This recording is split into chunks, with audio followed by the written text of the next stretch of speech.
What is going on, everybody? Welcome to Reality After Show. We are doing our season 50 of Survivor Cash Draft live here with everybody. Really looking forward to it. I'm joined, as always, by my co-host, Lauren Pratt. Lauren, how you doing today?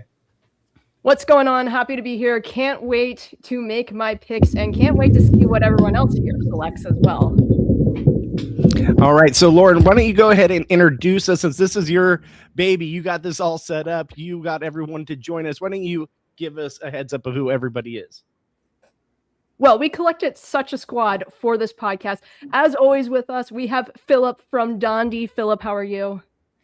Blessed, black, and problematic. Let's do it. Always a pleasure having you, buddy. And we have the survivor from David versus Goliath. We have Lyrsa in the house. Lyrsa, how are you? Hi, I'm here. I'm great. How are you guys doing? Fantastic. I'm excited because I recently saw that apparently I was swapped with Angelina. Like I was gonna do her, and I never got that memo. It was on Twitter a couple of days ago. I'm like, oh, I didn't know I was there. I'll send it to you guys. It was ridiculous. But hi. I'm ready for it. We have May from 99 to Beat. May, what's going on? Hey, nothing much. Super excited. Lifelong Survivor fan, so I'm stoked to be included. And last but not least, we have Manfred in the house from Squid Game, The Challenge Season 2. Hi, thanks for inviting me. I'm super excited. I love Survivor. This is my first one that I've been doing, my first draft for 50, so super excited. All right, perfect. So we've got everybody here. We've got our list of contestants available. I'm going to pull that up on screen. We're going to be doing a snake draft until everyone is picked. We have our draft order. We're just going to go according to the pictures here on our left-hand side. It'll go Phillip, Lyrsa, myself, Manfred, Lauren, and May. And then May's going to take us back through the second round to start. So without further ado, let's get into our season 50 cash draft. Phillip, you're starting it off. Where are you going to go? Okay, this is absolutely absurd. Upside, there's a lot of really good players here, but I think for the very first time, you having a bigger name and a bigger personality and people knowing who you are is not going to work to your benefit. I think these players have done their research. And so with that said, my first pick has to be Savannah. I think that she has the athleticism, and I think that all the male players are going to go after the Jonathans, the Ozzies, the so on and so forth. So she might be able to sneak under the radar. I don't know if I'm saying like a final winner pick, but I'm saying I think she's going to go pretty far. All right. So Savannah is off the board. I like the pick. Obviously, a lot of questions with Savannah going into 50 as basically a relatively unknown to these other players. You know, no one else got to see their season before Rizzo and Savannah came out here for 50. I think that it could work as an advantage to them because people might want to pick them up because they are the unknown. We saw that with Russell Hantz in the past. We've seen that with other players.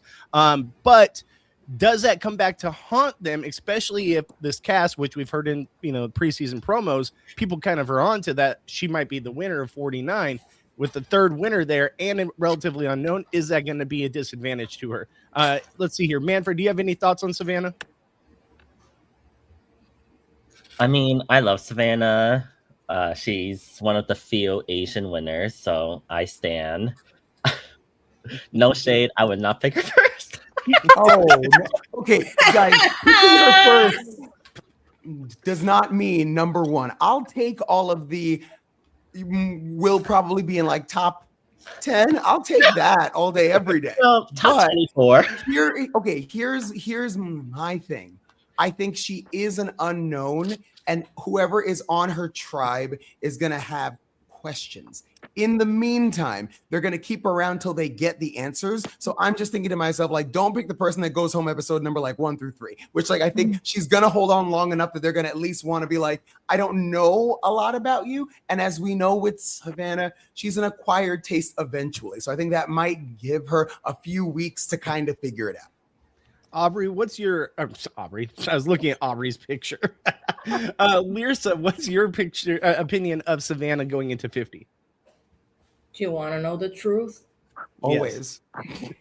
I left last season on episode 4. A lot of things happened in my household, so I have no idea. I know I saw her when they did the live event in Boston. Laura, she was here, right? She was there. Yep. Yeah. She didn't say hello, and I'm sorry, I'm iconic, so she was not gonna be on my picks anyways. So yeah, I can't give more information, so I apologize. I'm becoming one of those. It's all good. It's all good. That's what we need someone else here for. Give us that outsider perspective that doesn't know their game. Lauren, what are your thoughts? This is why I bring Lyrsa to this, because Lyrsa's going to say whatever, which I'm here for that. My only issue is we've seen people get burned in the past with the unknown. Are they going to make that same mistake again? That's my only issue with the Savannah pick. I think these people are smart enough to potentially not go with the unknown, because why would you want to do that? They obviously did something well enough to be on this iconic cast. And May, how do you think Savannah will do? So I actually have not seen 49 yet. Don't hate me. I wasn't the premiere party, but from what I know about her is that she has a background in newscasting, and when you do that, you have like an on-air presence, like you know how to hide things from people. What Phillip was saying about how like she might not win again, but she's gonna be somebody that can like work their way in. With being a new person, if Rizzo is not on the same tribe as her, she could be a great swing vote. Like if there's old school versus new school and she's in the middle, like they can use that fantastically to their advantage, even if she is an unknown in the beginning. All right, Lyrsa with pick number 2. Who are you gonna go with? I'm gonna go and stay loyal to my Davids, and I'm gonna pick Christian. I don't know if he's gonna make it till the end, but he's always a really, really good storyteller and funny. So I'm gonna pick my boy Christian. All right, Christian, huge fan favorite, someone that we've been really looking forward to coming back on our screens, and we finally get it here on season 50. Obviously, a little bit of target because people know how good he is at puzzles and what he can do strategic-wise, but there's a lot of threats here. Is he able to fade into the background, or is that target too big?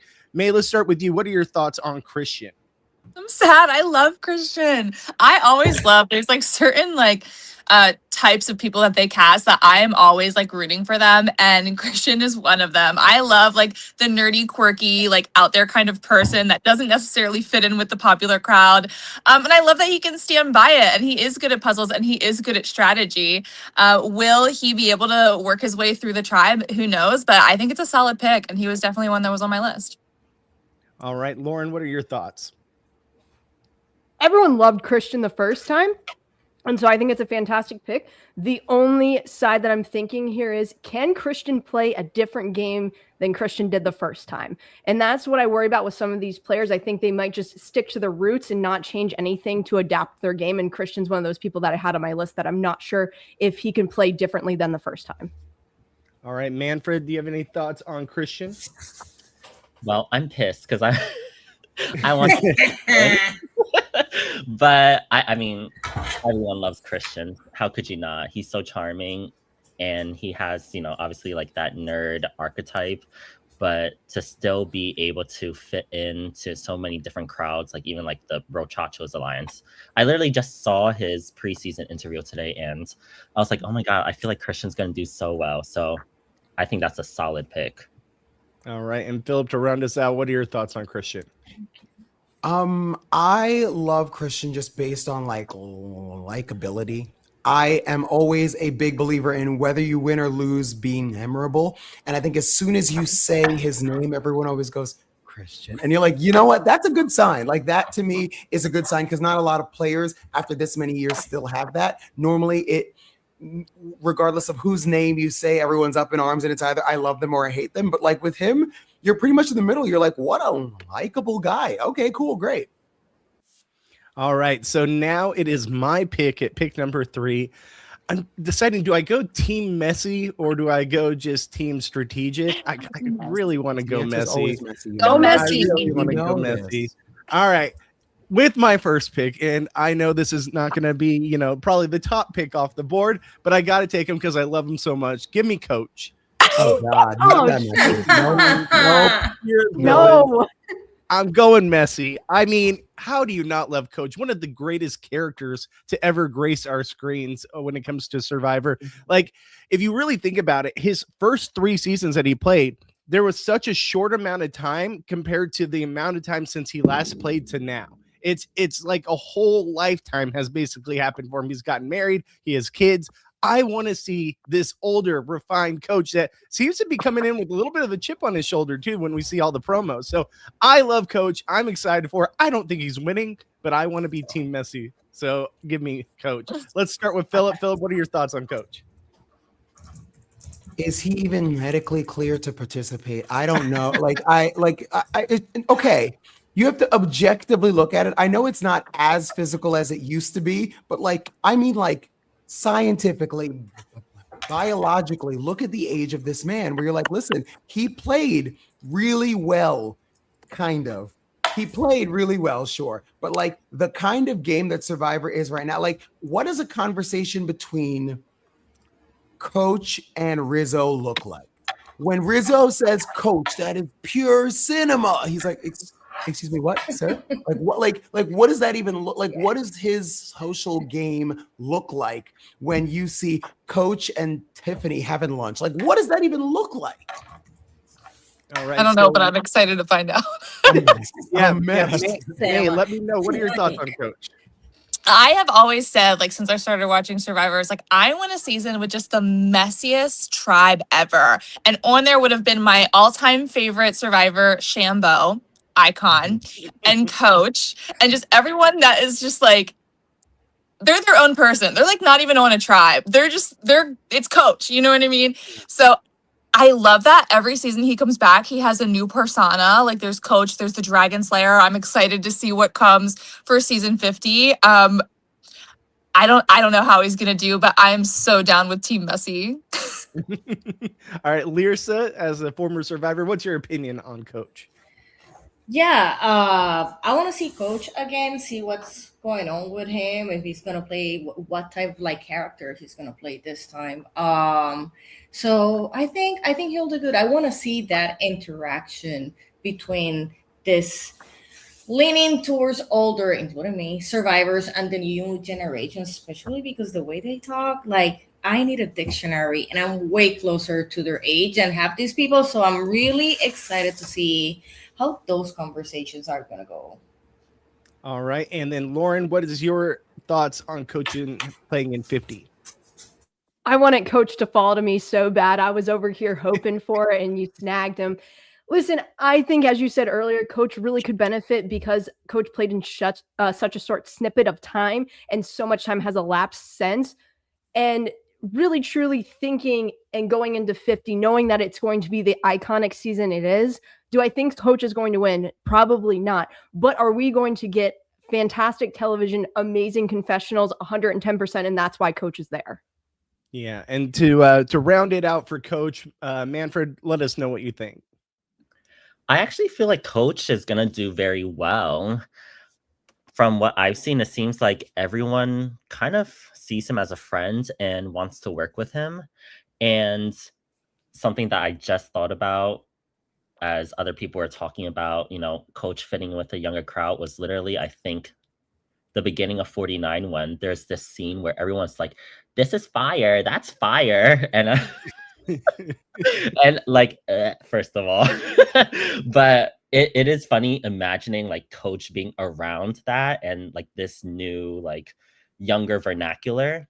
But also Coach, I do think, does have good connections with new era players, especially Ben, who is close with Charlie. So I feel like that's a good connection to lean into as well. So I feel like Coach is a really good pick, and I'm really excited to see him on my screen again.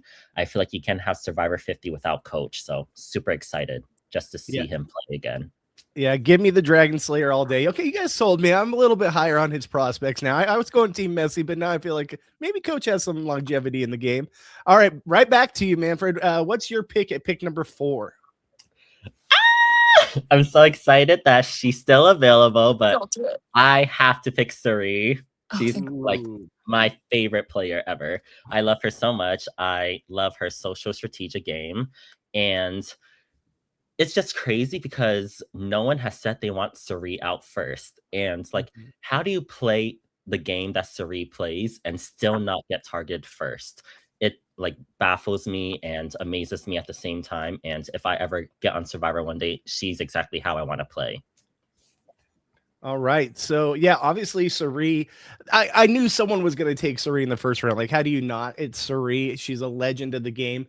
I just feel for me, we have seen so much Suri lately between, Big Brother, Survivor, Australian Survivor, Traders, that maybe it's because I've had Suri overload, which I know that might be a sin for some people. Some people say you can't have enough Suri.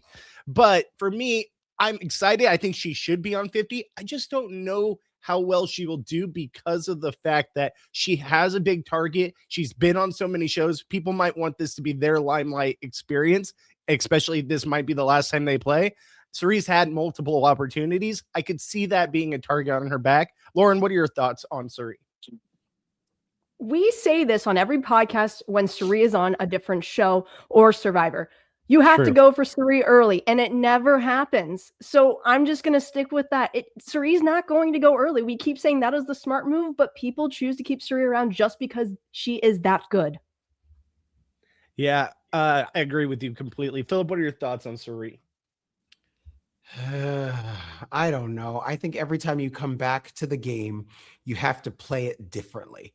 And so even in coming from the world of like competitive reality myself, I would never go back and play the same game, because if you want to, you can turn on Peacock and watch it. And so for me, I just don't love, I love her as an auntie. I would invite her to like the cookout, even the like repass in the church basement. I'm here for it. But at the same time, in being like, this is season 50, I think people are working hard, playing hard. Once again, is she medically cleared for this? Is she going to be able to physically do what we need her to do? And she's, you know her, she's like, one day I got up off the couch in New Jersey and we're like, okay, we've been doing it for years. Like for me, I just need to see more evolution. So I will be entertained, but I don't know if her social game is strong enough to outwit, outplay, and outlast the other amazing skills and talents that are in this group.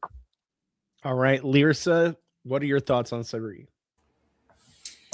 I love Suri. Suri is great. But I feel like Lauren said and other people, if you don't take her out first, she's going to make it to the end. I don't think, honestly, that she will win, even if it's taken to the end, because she has done it before. And she has been playing a lot of recent shows. So I don't know how that will translate into Survivor 50. Again, love her, but I don't think she's going to win it. All right. May, any thoughts on Suri? Yeah, I mean, you guys have said it. She's been on everything, and it's just like, sorry for any Boston Rob lovers out there. They put him on 4 times, so eventually he won. Like, if you go on the show multiple times, eventually you're gonna win something, hopefully. And she, spoiler, won her season of Traders.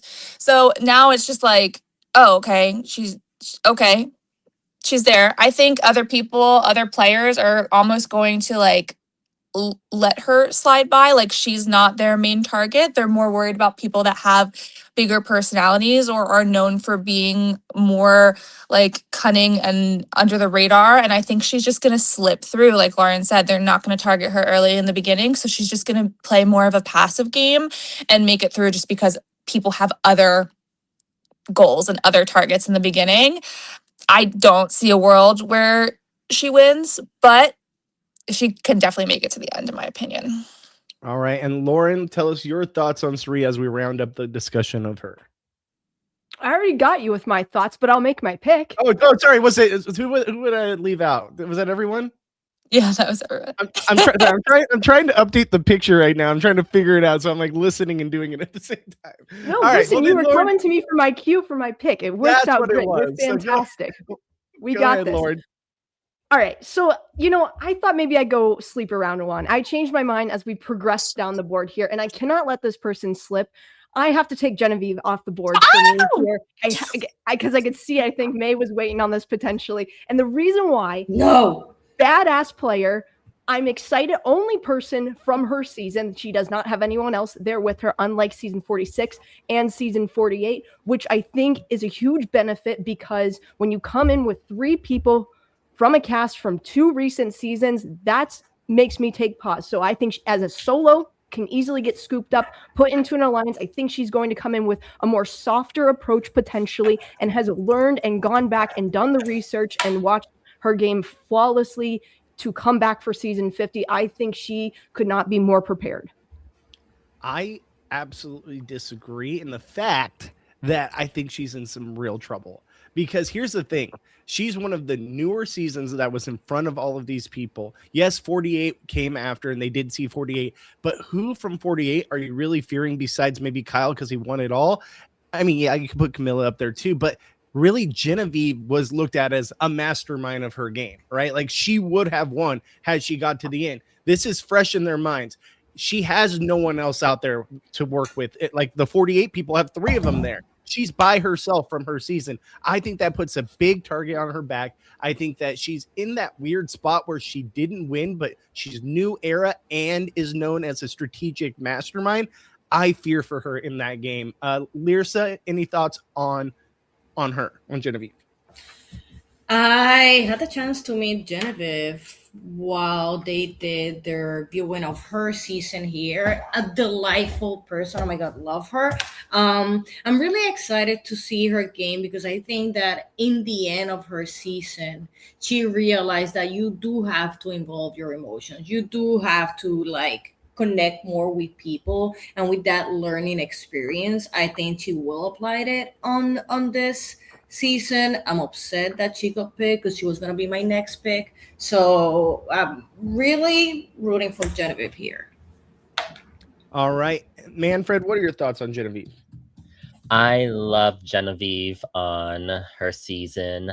I am nervous for her, though, just because I feel like the perception of her is that she's this cold-blooded, cutthroat, emotionless masterminds. But like we were saying before about whether or not people will change how they play their game, I do think she is one of those players who will change how she plays this time around.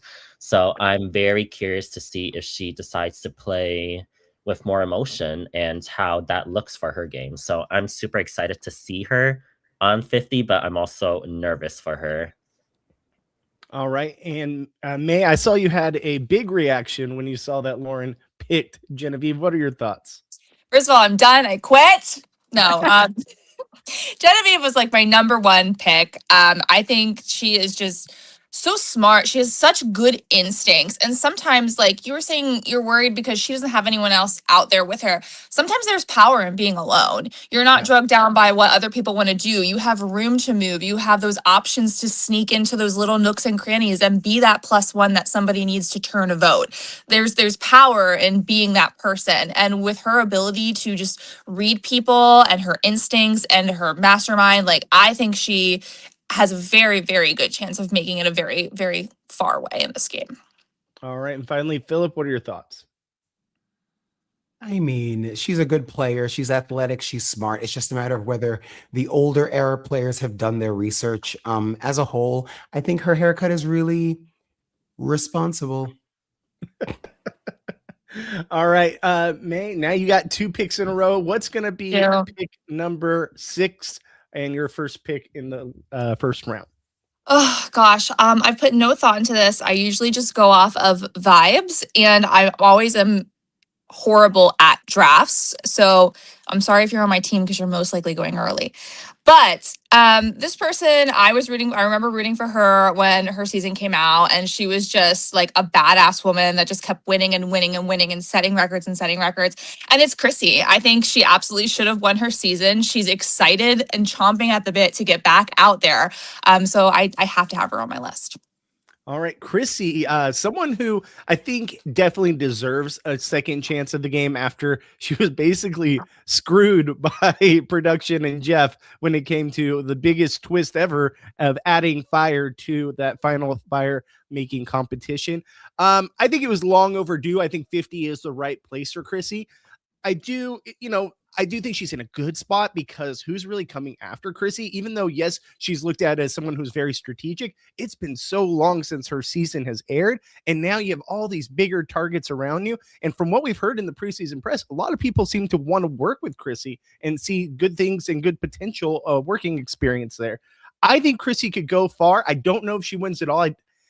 Hopefully it doesn't come down to fire for her at the end because that would just be Pandora's box I don't want to open for her. But I'm excited to see Chrissy 2.0 play. Let's go, Lauren. Lauren, what are your thoughts? I'm ready for Chrissy because honestly, I was not expecting her necessarily to be part of this cast. But then if you look back on her season as a whole, she was such a fantastic player. And it's been enough time now where people aren't going to have Chrissy necessarily on their initial radar. And that's what's going to be the problem, I think. She's going to be able to slide at the beginning, and then she's going to kick it into game mode. And I think she has a great chance to go far. All right. Phillip, what are your thoughts on Chrissy? I want to see a final 2 higher showdown with Chrissy and Suri. And I'll be like, okay, so now someone has to be successful. How about that? How about somebody has to now? Lyrsa, any thoughts on Chrissy? I'm excited to see Chrissy back. I think she's a great player. She was rocking her season, and I do feel she got screwed up by that last twist that they throw at her. Also, you guys know that she tried like 16 or 17 times to be on the show in a row. So to me, it's fantastic that she gets to play. Like, she put such a hard work to get in, and playing a second time, prop for her. All right. And Manfred, any thoughts on Chrissy? Yeah, I'm pissed again because I wanted Chrissy. As you were describing her, I was like, she's picking Chrissy, and I'm pissed. But I'm so excited to see Chrissy play again. I'm glad she finally has the opportunity to play again since there hasn't been any returner season since, well, kind of, sort of. But I, like someone has said already, I don't think she's on anyone's radar. Like, she's going to be that girl who is throwing up at the first challenge and no one's like really clocking her as a threat, but she really does have what it takes to make it all the way to the end again, I think. And so I'm really excited to see Chrissy. All right, I got a little updated chart here now, so we can see who's been picked for the first round. Thank you. All right. So May, go ahead and start us off with round number 2. Pick one. Who you taking? Yeah, I'm really between 2 people. And gosh, I think I'm going to go with Stephanie because she's somebody that has been releasing all of these things on social media that she put into like training and all this stuff prior to going out to 50. So like, she was in that mindset going out there where she was training, she was getting her body ready, she was getting her mind ready. She's another one that's excited to be back out there. I'm a little hesitant because to me, she's definitely somebody that has a personality that's very like there and in your face, and that can be a detriment to a social game, but we'll see how it goes. I'm optimistic. I really like Stephanie. Yeah, Stephanie is one of those players where, one of the few who actually got to play back-to-back seasons. So she went into, a game where people relatively, didn't have as big of a target on her. And, like Rizzo and Savannah, like, can they follow in the footsteps? Now, I know it didn't go as great the second time around for her, but I'm excited to see Stephanie. Now, my biggest hiccup, and this might not be a factor as far as Survivor, is the last 2 times we've seen her on our screens was Snake in the Grass and the Traders. Both times she really wasn't that big of a character, in my opinion. So and even you could go back to Heroes versus Villains. Like, she's really kind of fades into the background. Now, I think that time has maybe given her more confidence going into this game, and I know she has a lot of people there that are willing to work with her. I mean, Colby, heck, he worked with her in Heroes versus Villains, as far as he could. So I do think she's in a relatively good spot. I do worry, does she fade into the background like we've seen recently? Phillip, what are your thoughts? I think she's hungry. I think the best players are the ones that are hungry and the ones that really want it. Even if they don't win, they go down in flames hard. And like, again, it's a matter of like, are you going to remember that we were there? And I think in following her on social media and seeing all the work that she's been doing, I think win or lose, we're going to remember her. And so, okay, cool. I'm down. Yeah, I agree with you. And let's see here. So, Lyrsa, what are your thoughts on Stephanie?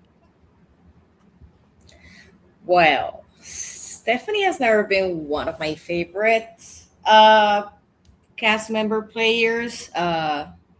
Even on her first season, I know she's a strong female. I know that physically she can take it, but I don't like her game. And after everything that happened when they came back and all that drama on social media, I wonder how they're gonna edit her and if we're gonna see her or not, or if she's gonna get like a purple edit because of all the controversy between comments and even being on traders. Because to my understanding, they didn't want to cast people that went on other reality TV shows, and I think that with all that can affect how we're gonna see her on the show. All right, Manfred, what are your thoughts? Yeah, I wouldn't say Stephanie's one of my favorites. I'm curious to see how Stephanie and Suri play, because Stephanie has described Suri as her kryptonite, yet she does want to work with her but wants to cut her off eventually. So curious to see how that pans out. But yeah, I'm a little turned off by Stephanie just because of all the preseason stuff that I've heard about with her. All right. And then Lauren, any thoughts? With Stephanie, I just don't know which game we're going to get from her. That's the problem. We've never seen her be a flat out amazing strategic player, but that's something that you can learn and utilize. Also, she's not the best liar. We have seen that, especially if you go all the way back to the snake of the grass of it all. Not so well there regarding that. Now, I will say, if you're looking solely on challenges at the beginning of the game, which some tribes choose to do so, I think she's going to be an asset there, and maybe the tribe that she's specifically on will not lose, and that gives her time and buys her time to create those bonds and relationships. Yeah, and I agree with you guys. But like, one last thing for people that are just now joining us, I'm just going to go over the draft order real quick. So first, Phillip took Savannah, then Lyrsa took Christian, then I myself took Coach because I'm Team Messi. Manfred then went and took Suri. Lauren took Genevieve, and then to round out the first round, May took Chrissy, and then just took Stephanie with the first pick. Lauren, we're back to you. Who you taking? All right, I'm going the redemption arc here because they had a really bad showing when they came back for 20. And you know what? They've done their research. They've kept up with the game, which they did not do going into Heroes versus Villains. I'm taking Colby off the board. All right, Colby Donaldson off the board. And tell us why. It's a risk, and it honestly is, but I am such an old school fan of Survivor. I have to at least make sure I have one of these people on my draft team. And I'm hyped about Colby because everyone keeps saying, well, we need Jerry there if Colby's there. I want to see how Colby plays without Jerry, to be truthfully honest. I want to see how it goes because every single time Jerry's always there. What's Colby going to do this time? I'm excited to see it happen. And I think he has a shot because he has done the research. He knows the players this time. He's watching the seasons. All right, May, what are your thoughts on Colby? Well, he's definitely aged well. That's my first original thought. No, I'm excited to see some of these people coming back from the like really early seasons that we really haven't heard or seen anything from in years now to come back and have this shot again. So I'm interested to see how he plays. All right, Manfred, your thoughts? You know, it's funny you say he aged well.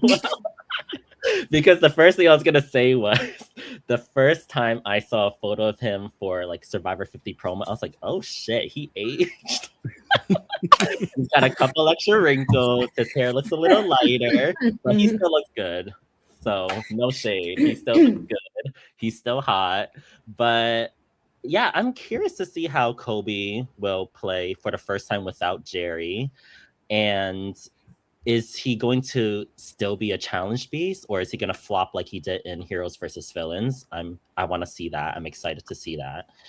But I feel like the cast is kind of split on Kobe too. Like either people like find him as someone they can work with, or they find him as a foe. So I'm just very curious to see how Kobe does. All right, Lyrsa, what are your thoughts on Colby? Yeah, I'm excited to see how he's gonna play this time, especially without Jerry. I didn't know the cast was split, and we all age. Just that some of us do it better, but no, he's still handsome. Sorry, he's still handsome. Not hitting on him. But I'm excited to see some of these old era players and see how they are going. It's in the same case with Coach. I want to see how they're going to blend with all of these new era people, and how they're going to bring a new game, because this is shorter. So maybe whatever you did before, you need to modify. So I'm in general, I'm looking forward to see all of these not new era people. I don't want to say old, so he doesn't get offended. And see how they're going to play this shorter game that goes faster and has a new lingo in it. All right, Phillip, what are your thoughts? I think his success is going to be really based on his ability to assimilate to a new era game, because as much as we want to call it hands of the fans, we're bringing back the old school. Like, is that man going to be able to deal with the Billie Eilish boomerang idol? Like, I just foresee us being like, oh God, oh no. It's like trying to teach your mom or dad to do anything, and like it's not their fault. It's just a matter of like they just don't have the repertoire to like fully, I don't want to say understand it, but fully embrace it. So it's going to be a matter of, is he going to embrace the new era game or not? Yeah. Lastly, my thoughts on Colby are like, this guy was like the first Survivor heartthrob. Like, this is the first person that really excelled past the game. When his season 2 came out, it was the biggest show in the world. Like, people forget that like they were putting up movie numbers, like the amount of people watching were in the hundreds of millions. So it's wild to see this guy who we haven't seen in a very long time come back. The one caveat I have, and I don't want it to be too much about preseason press and all that, but every single interview you listen to, they all say Colby just looks like he's pissed. Like, he just has a like mad look on his face. He's mad dogging everyone. No one feels comfortable around him except for the people that have known him for years. So I do worry that he's not giving off the vibe to people that he's willing to work with them, because it really does mean a lot in those early hours of Ponderosa leading into the game to at least put a good reputation out there.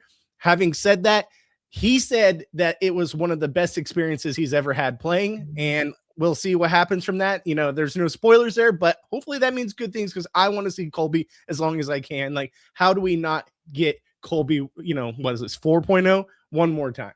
All right, so next it's going to be Manfred's choice. Manfred, go ahead and give us your pick for the second round. Okay, so I'm torn between two, and I feel like one of them is going to get picked by the time it comes back to me. So I'm just going with my gut, and I'm choosing Jenna. Okay. I mean, it's so iconic to have season 50, and you have to have someone from season 1. And I feel like I'm really leaning into a lot of the, I don't want to say the older women. I feel like they're going to do really well, because this is a returner season, and Survivor is kind of like, you kind of do have to go off of first impressions. Does this person look shifty and shady? Oh, maybe I don't want to work with them. This person looks approachable. I want to maybe work with them. And I feel like Jenna is that person in this cast, and people are calling her like the vibes girl. So I feel good about Jenna. So I just had to take her. Yeah, I agree with you. I think, you know, it's so good to see representation from season 1. I still think probably should have been Richard Hatch, but I understand why they didn't go that direction. I just think if you're going to have a landmark season, why do you not at least I'd be fine with 2 people from season 1. Like, how do you have 3 from 48 and not Richard Hatch there? You know, like, I just feel like you needed that first winner for this Hallmark season. But I digress. I'm very excited to see Jenna play. You know, it's been a very long time since we've seen her play. We've seen her play a loyal game in the past. I think she's in a great spot. I don't think anyone's coming for her. I just want to see how well she can do in this new era style of game. Honestly, she's one of the biggest question marks to me. I have no idea if she'll do good. I have no idea if she'll be out early. She could really place anywhere. Phillip, what are your thoughts? I think she's in the best position where people respect her. There's not like an active hate or distaste for her. And also she doesn't, how do I say this not offensively? She doesn't look like a super physical threat, whether she is or not. I'm just saying that like she looks like, you know, a regular lady that you like. And like that to me is so significant for the first, let's say 25% of the game. Just be likable. Don't cause any major frictions or explosions and you'll be fine. All right, Lyrsa, any thoughts on Jenna? I barely remember her game, but I know that I did an event on Facebook a couple of years ago. I don't know for what was it, and I invited her. Like, I had a couple of Jennas, and she replied back very kindly. I'm like, I am so sorry, I can't go. I have this with my daughters. Also, we are not in the same state, so it was kind of cute. I'm looking forward to see Jenna and see what she brings back into the game. I do understand like trying to bring back Richard, but I also understand why not. So I think Jenna was a good choice. I wonder if they ever try to connect with oh my god, her name just flew out of my brain. Damn it. From season 1? Sue. Sue. Did they try to go? Yeah, right? Sue. Yeah, Sue Hawk. So yeah, that's all. Right. Lauren, what are your thoughts on Jenna? Jenna's ready to hit the gas, you can just tell. And also has 3 previous winners to choose from for targets. I mean, you couldn't ask for any more here for Jenna.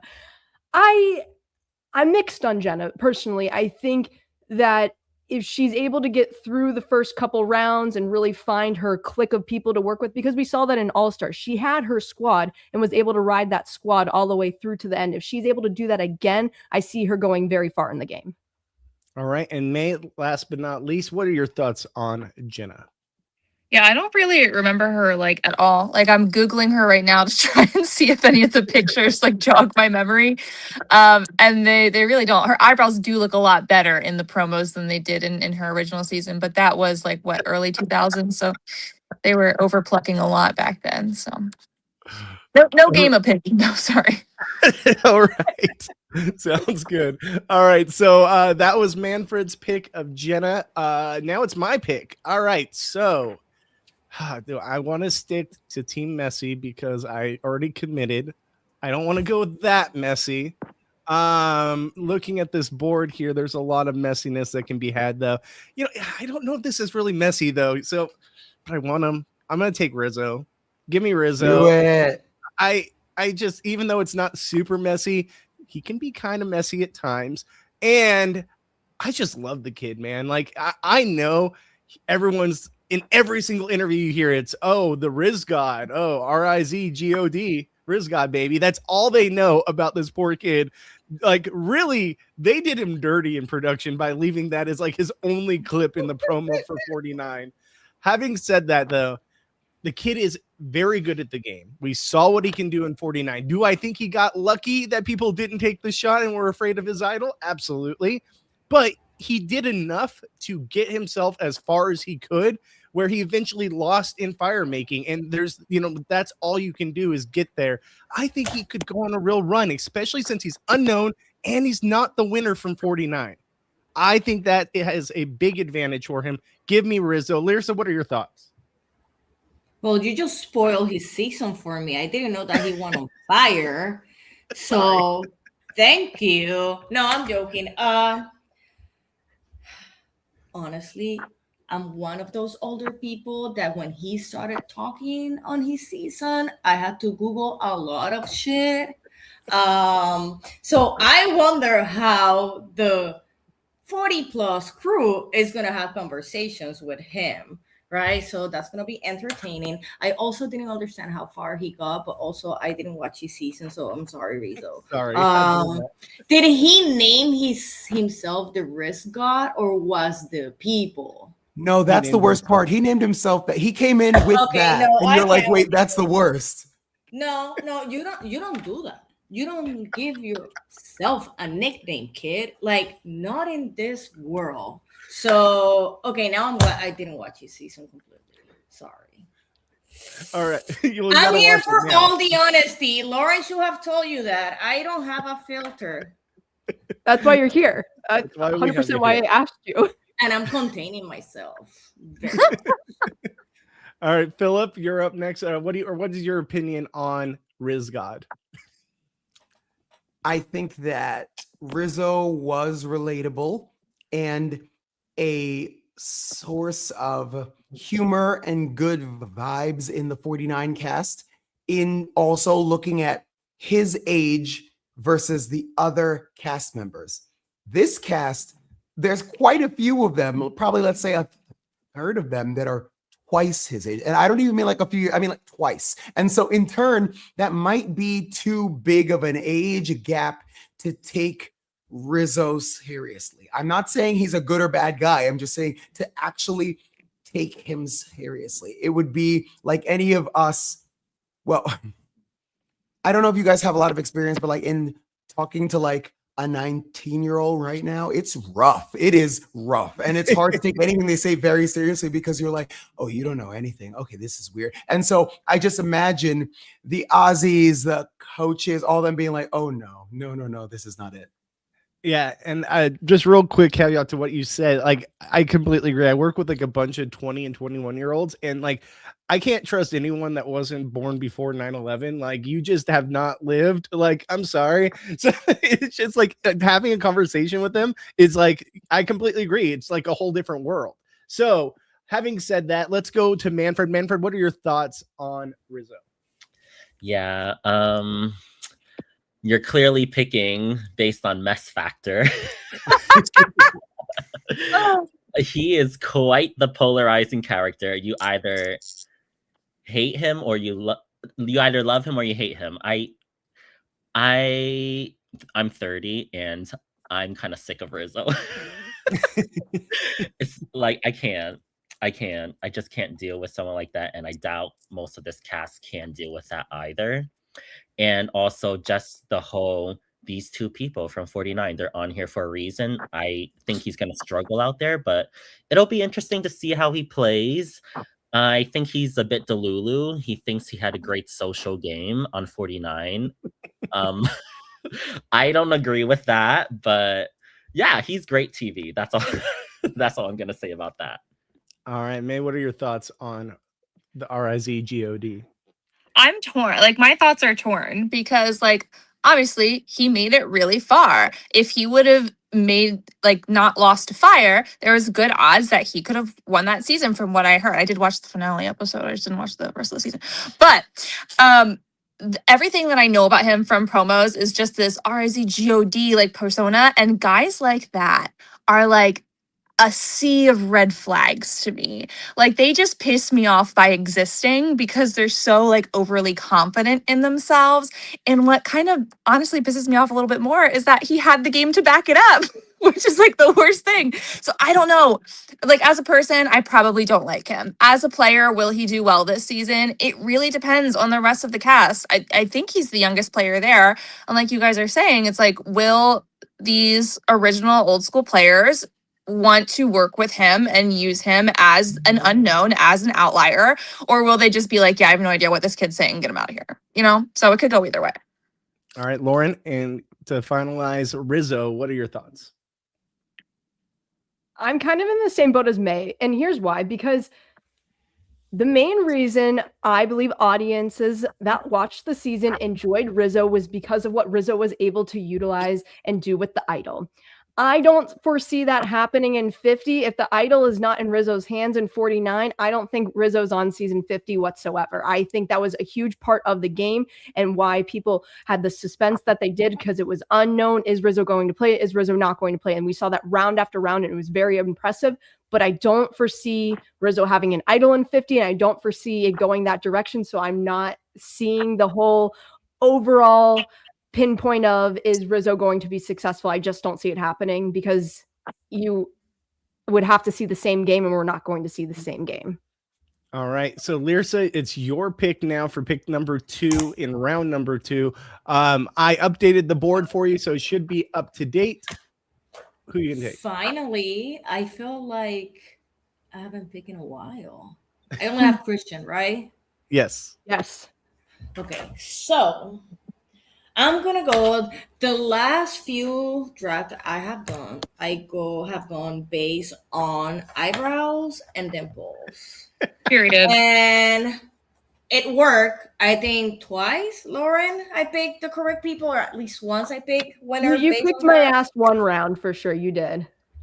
And you might think that because of the dimples we can see in this cream, right? There's a prominent person with really prominent dimples that I will pick her, but I won't, because I'm trying to be a little bit shady.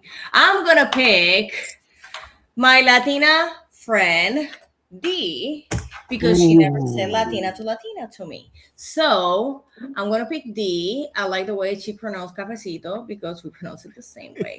Also, on her season, I wasn't like rooting to her for D, but then I saw her on the challenge with I've been watching, and seeing her there and seeing her social game and her athletic abilities, I think she's gonna do good on this season. Also, that combination of like playing different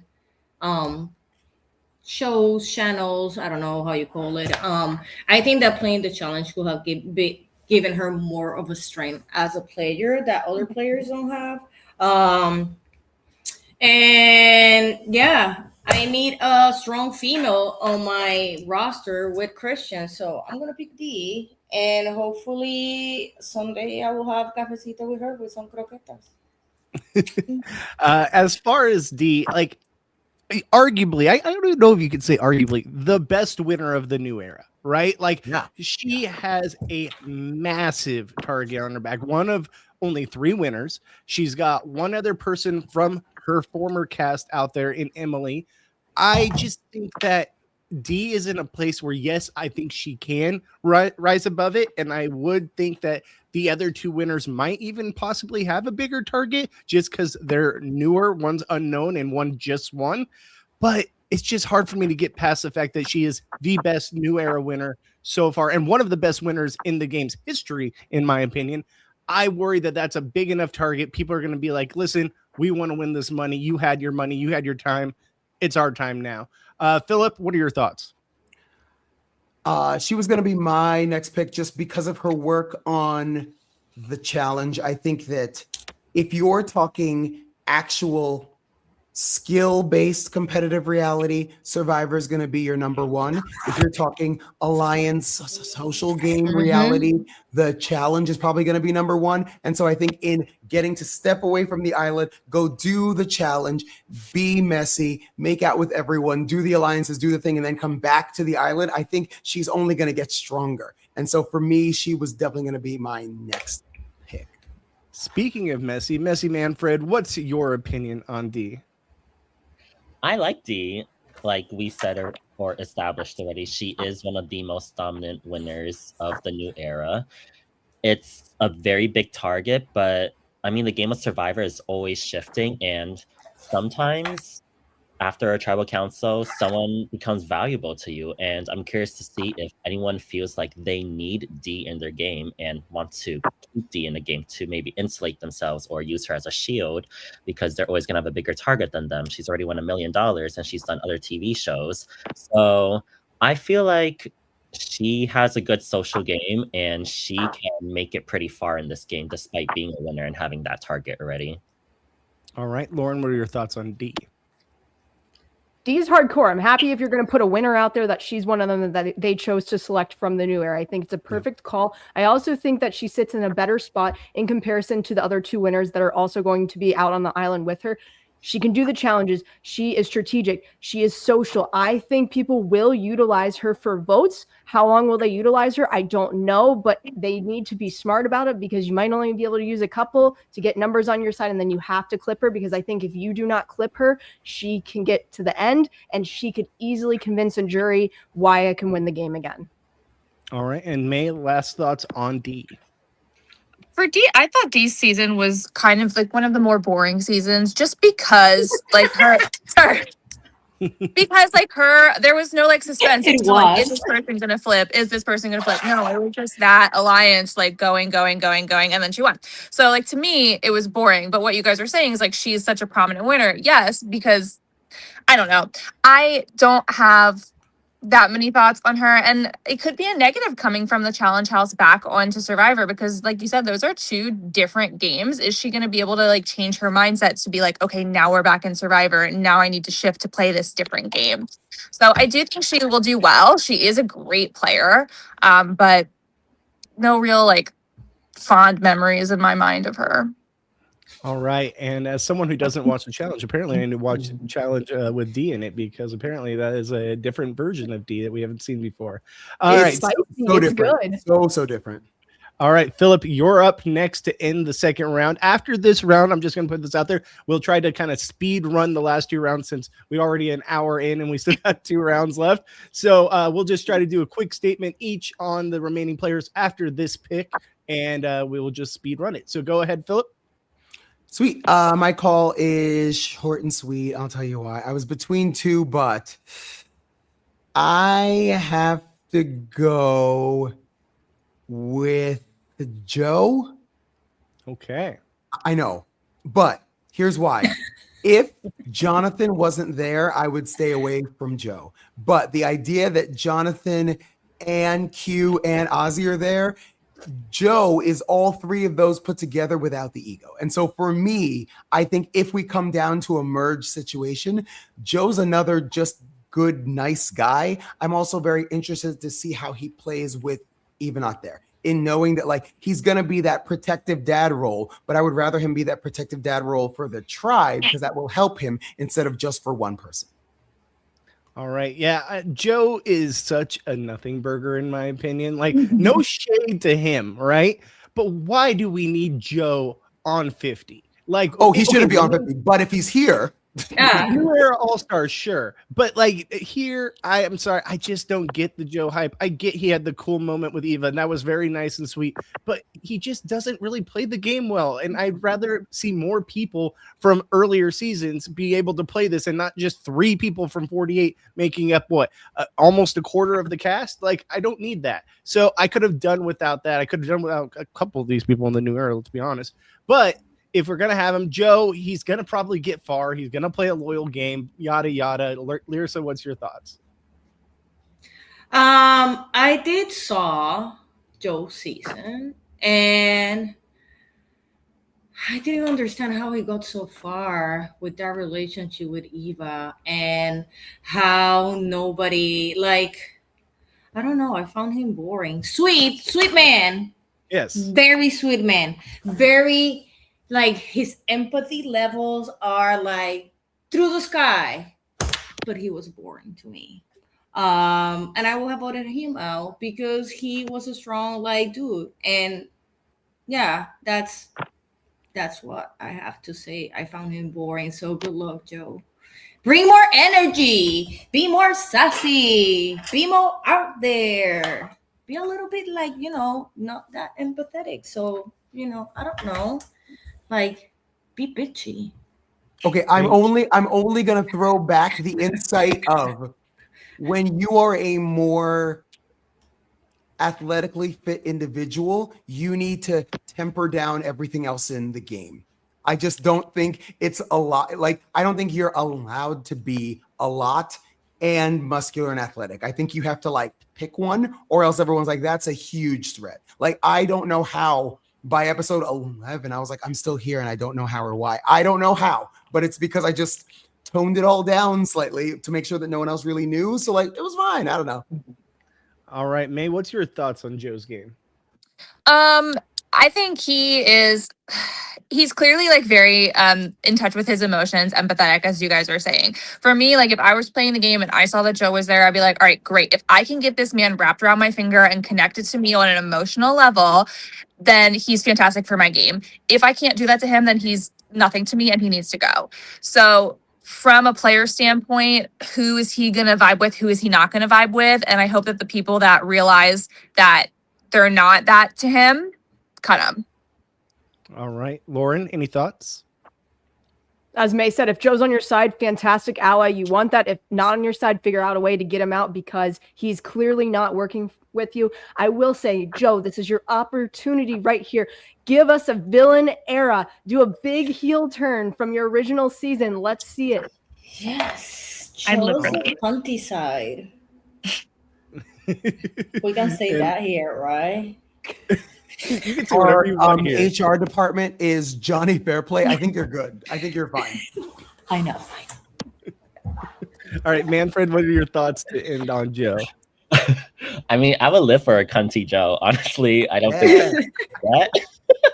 Yeah, I think Joe's going to do very well, actually. I think he's going to be very appealing to a lot of the old school players because he plays like an old school player. He's extremely loyal. But as a viewer, boring. Oh my God.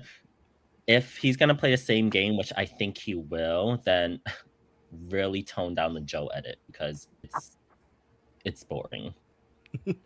All right, so that ends round number 2. I just updated the board. I will give a update at the end and let you guys know who everyone has taken. But for the to save us some time and get us further through this thing, because we have gone quite a bit. Oh, we lost Lyrsa. Hopefully we get her back because her pick is coming up here soon. Phillip, we're gonna try to speed run these last 2 rounds, guys. So if you can, just make it short and sweet. And let's start with you, Phillip. Round number 3, pick one. Easy. Aubrey. I just think that people are still underestimating Aubrey, and I cannot figure out why, because she's been good consistently. Maybe it's because this headshot looks like 1987 Sesame Street. I'm not sure what's happening here, but I will also say that like people don't take her seriously, and they should. She's a very good player. So Aubrey. Amazing pick. Aubrey is someone I was definitely like gonna try to take in the 3rd round, but I had a feeling she wasn't gonna be there. I think Aubrey's in a great spot. Like, if you really think about it, Aubrey in her first season, huge threat. Should have possibly won the game.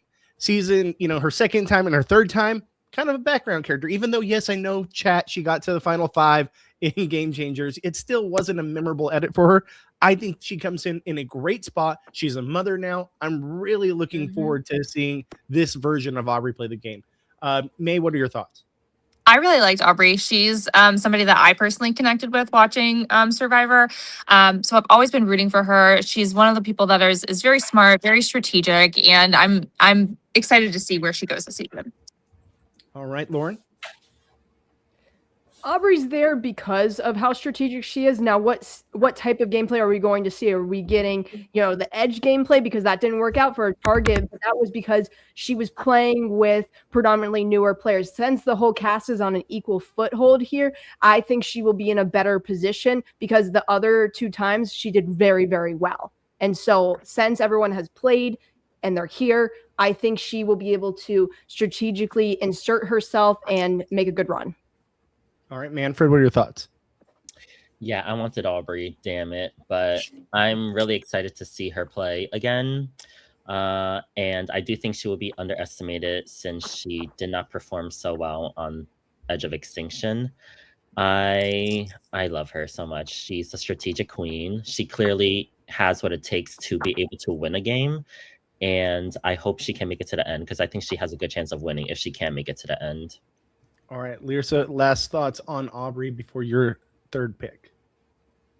Oh my God. She was also going to be one of my picks. I think she's awesome. I feel like she was robbed on her first season, especially after seeing Michelle. Love Michelle, but she plays such a messy game on the challenge every single time.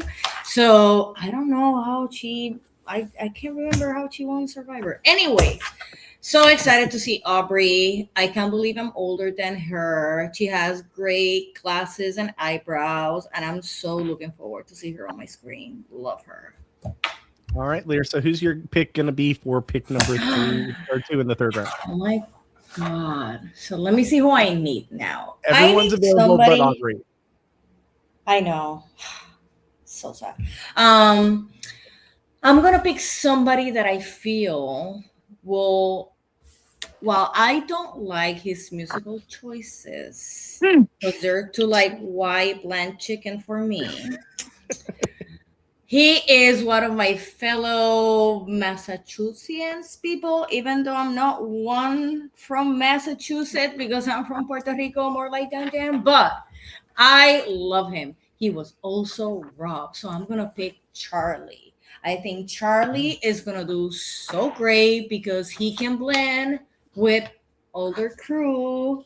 Hopefully they don't backstab him this time. And he also have his young people. I think he will connect. I think that Charlie's gonna do so good this time. Hopefully we'll see him in the end. I have nothing bad to say about Charlie. I have met him in person and he is such a lovely person.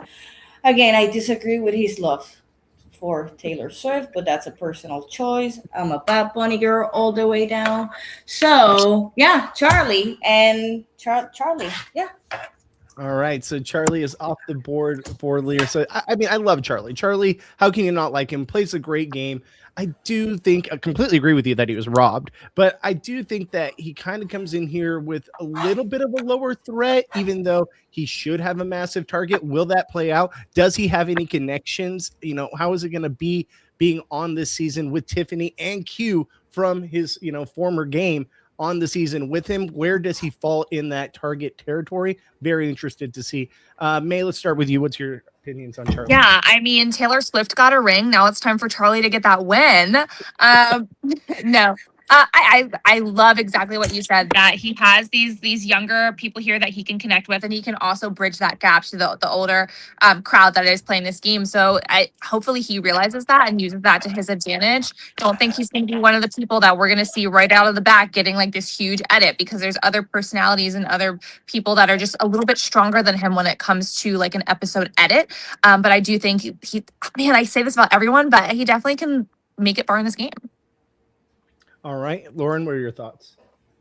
Charlie benefits from a huge ride or die. So I think that's the first thing that Charlie needs to do is figure out who is my person going to be in this game, because Charlie needs to bounce off ideas with somebody else. I think that was a huge benefit in Charlie's first game. Obviously, I have to root for Charlie from Massachusetts because I'm right here in the Boston area too.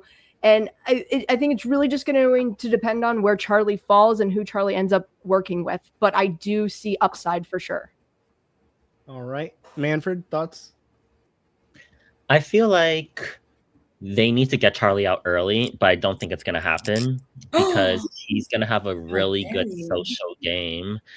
And he's like a strategic mastermind. So they should be taking him out early, but I don't think it's going to happen. All right. And Phillip, to end on Charlie, what are your thoughts? I always have to look at a player as like, how do we define their game, their personality, their story? And I'm always scared when it's defined by other people. If anyone says Charlie's on the cast and everyone goes, who? And they go, Maria, screwed him over and say, oh, that guy. Or they go, oh, the Taylor Swift guy. Like, it's nothing that ever actually has to do with his accomplishments and achievements. I'm not saying he didn't have any. He had a lot of them. But what I'm saying is the perception of the game is almost as important as what you actually do in the game. All right. So that ends our thoughts on Charlie. It's now my pick, and I was really hoping you guys would take one of these two off the board because they are by far the messiest players in the entire cast. I'm going to go with, I have to pick her because she's so messy, but she's a queen from Lyrsa's season. Give me Angelina. I love Angelina. I actually talked to Thank you Angelina. for taking her. Of course. Yeah, I talked to her before she went on 50, knowing she was going to go on 50. I gave her my 2 cents, even though what's that going to do for her? I've never played the game, but I gave her my 2 cents on how to play. I'm so excited to see her play again. She is an amazing person, so nice, so sweet, so generous with her time every time she's come on the podcast. I really think that yes, she has this stigma of being messy, being, wanting a jacket from Natalie. Like all the things that she brings to the table are what makes her her. I just hope she doesn't deviate from that, because that's the kind of, messy queen we love. I want to see her 2.0, but I don't want it to take away from what we thought of her from her first time playing. I don't know if she wins, but man, am I here for the ride. I am so stoked to have her here. Manfred, what are your thoughts? I wanted her. I wanted to be a little messy and take Angelina. Obviously, she's so iconic for the Natalie. Can I have your? And you guys, that lasted such a long time, by the way. Oh, I love her so much. I really wanted her. I'm so excited to see her on my screen again. She's so much fun to watch. I think she's gonna do very well too. I think like her threat level may be lower than other people's, despite having made it to the end, because I think people would just think her social game isn't good enough to get her the win anyways. So I'm rooting for Angelina. I can't wait to see her. All right, Lyrsa, she was on your season. What are your thoughts on the pick of Angelina?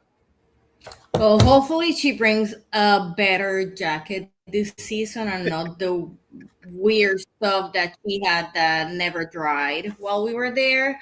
I think that she has matured. Obviously, she has 2 kids now. There is more like in the room for her, like to be like how she's gonna be portrayed, because now she has 2 little girls back at home that she needs to set like maybe an example for, and wants to look like a little bit better. In my opinion, I think she's messy and chaotic at some point. I don't think that she's gonna win. I think she might get to the merge, but I don't see her winning because of her social skills weren't that great back in 37. But good luck, girl. Let's see how you do. Hopefully you are not going to be good this season. All right, Phillip, what are your thoughts? Listen, I know that now she's a mother, but to those of us that know, she has always been a mother. Let's be honest. Always a star. She can have as many kids as she wants. Always a mother. The thing is, I think that people are, again, going to underestimate how good of a player she is because her social game was like kind of not great. But the thing is, I love players like Angelina and like Abby Marie and stuff like that. Like, I love it as a viewer. I just don't know how people are going to treat her as like a player. I've never played a game with these people, but as far as just like actually watching it at home, they make things happen. They are a producer in the game. And that's for me. I'm like, well, I'm entertained. Okay, sweet. And especially after some of 49 and a lot of 48, I just want to be entertained. All right. And then Manfred, did I go to you already? I did, right? No, I did. Okay. Lauren, you're up next. What were your thoughts on her? You have to have there for entertainment value alone. Whether she does well or if she is super successful, it doesn't matter to me. She will give you the sound bites. She will give you the clips. That's all you're looking for. She's going to climb the ladder. She's going to hopefully steal people's jackets when they're not looking. This is all you want. You only need a couple episodes from her. That's what you need from specific people. I don't see the winner upside. I don't see it happening. But if some way she does sneak her way into the final 3, or maybe they switch it up and do a final 2 for 50, we don't know. I still don't see her pulling a jury to get the votes. Lauren, real quick, tell me your 3 picks again. I'm updating the board. I've only picked twice. Oh, sorry, your 2 picks. Yeah, so I have Genevieve and Colby. Okay, thank you. Okay, May, what are your thoughts on Angelina? One thing that I don't think anyone else has touched on is I really think that Angelina is somebody that has gone back and really realizes how she was perceived when she's played the game and is ready to like play upon that perceived persona that she had. Like all of her promo stuff has been like, hey, I'm this person and this time I brought my own jacket. So it's like she's playing on that. She knows like that's what she's known for. And some of these people are going in here with just like straight ego. Like they're not realizing how they come off to other people. And I hope that she uses that to her advantage because that's something not a lot of other people had in their interviews. All right. And lastly, May, did you have Chrissy or Jenna? Me, I have Chrissy. Okay.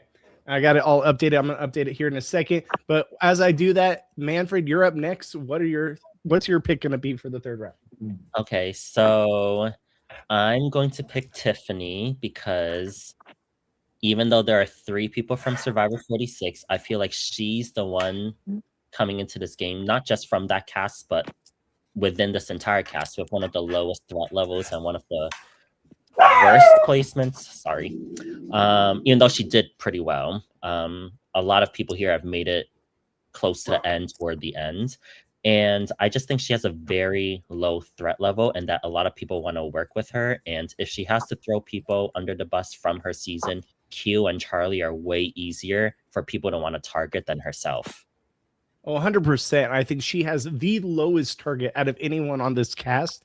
I think that for me, I think Tiffany's in a great spot. And we see this every season where we're like, whenever there's a returnee season or what have you, we're like, oh, why did that person get picked? That was an interesting pick, right? And then we see someone like Kelly Wentworth on, Second Chances come out of the woodwork and show us why they were picked to be there and become a legend. So I think that I'm here for it. I want to see Tiffany 2.0. I think her target level is perfect for her going into this game. I don't think anyone's coming after her, and I think she can go far. Let's start with Lyrsa. Lyrsa, what are your thoughts on Tiffany? Yeah, I think pretty much the same. I think that she is a great addition. Lower threat levels here. I want to see more of her. So yeah, we'll see how it goes for Tiffany. All right, so I updated the board so it has our names next to it now. It gave me a little time to get through that. And I think I did it correctly. If I did anything wrong, let me know, guys. All right, so Phillip, what are your thoughts on Tiffany? It's hard for me because now I'm friends with her in real life. But what did Issa Rae say? I'm rooting for everybody black. I don't know. I just think that I think that once you've done one season, you see yourself very differently. And just in getting to talk to her, she has evolved a lot and learned a lot and grown a lot. So I'm kind of excited to see how she comes back after she's done the work and been like, I was always happy with who I was, but now I know how I'm being perceived by other people. All right, May, what are your thoughts? Yeah, no, it's interesting to get that like personal insight. And that's exactly what I was saying about Angelina. It's like knowing how you're perceived by other people and being able to play upon that is a great strength. And her coming in with less of kind of a radar on other people's radar is something that can really like push her forward into this game, getting her where she needs to be in different alliances. So I'm interested to see how it goes. All right. And Lauren, to round us out, then you can just go into your next pick. What are your thoughts on Tiffany? Tiffany's 100% a sleeper pick, and I love that the selection was made when it was. Manfred, awesome pick. And I will say, too, Tiffany has to be hungry. Tiffany needs to go out and make some moves. Not initially off the bat. You can kind of float around, as we've said before, get your numbers, get your people. But as we saw before in All-Stars, everyone said, Amber, why is Amber coming back? This might be the story Tiffany writes here and comes out with the big 50 win. All right. And go ahead and let us know your pick for the next pick. I'm debating between 2 people, so I'm hoping I get them both because May has 2 picks after me. So I'm obviously not going to say who I'm picking. So you can't take the notes down. I'm fairly confident if I go this route, the other one should circle back around to me. So I'm going to take Camilla off the board. You slut. Right, tell us more about Camilla. I was correct. It was not going to come back around. The big thing for Camilla here and why I'm so frustrated is Why did Kyle have to be on the cast? Let Camilla do her work by herself. I want to see her play alone where we don't have Kyle there. Not to say Kyle isn't amazing. I think he is. He was a fantastic winner. But let the girl cook, because I think she will. And I think the hope that Kyle needs to go early from this game, so then Camilla is on an island by herself and can only worry about her. And I'm just hoping that's the direction that it goes, because she has a lot of gameplay to play, and I think she will do quite well. Just Kyle needs to be away. All right. Yeah, I agree. I think that Camilla, I would love to see her on like a new era all-star type of season. I think 50 playing with two people from her season is very tough, especially Kyle, who she basically played the whole game with. People know that she's loyal, but she's also a huge gamer and she knows how to play this game. She's coming off the heels of literally the last season these people saw. So I really think her threat level couldn't be higher. I think she's the exact opposite of Tiffany, where she's coming in with a huge target and doesn't have those people on their tribe where they're immediately going to be like, well, we got to get rid of someone from 48. Camilla's here. Let's get rid of her. So I think it puts her in a very bad spot. May, what are your thoughts?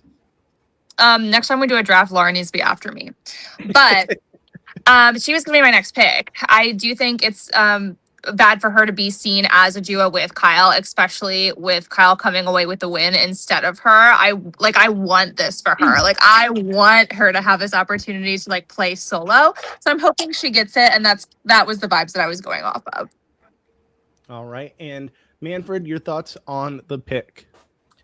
Yeah, I think it's so interesting that Lauren picked both Genevieve and Camilla, because I think their perceptions are very similar. Just the whole strategic masterminds, and doesn't help that those two just had their seasons aired, and it's fresh in everyone's minds.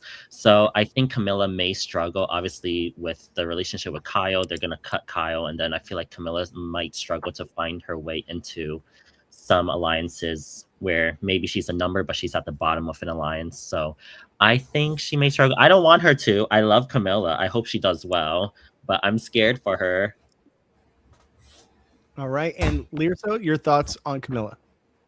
I love Camilla. She is such a funny tiny nugget. I met her in person and we had a blast. Same with Kyle, but I think that they should have brought Kyle back, because I mean, he's a recent winner. Love him, but you won like the other day.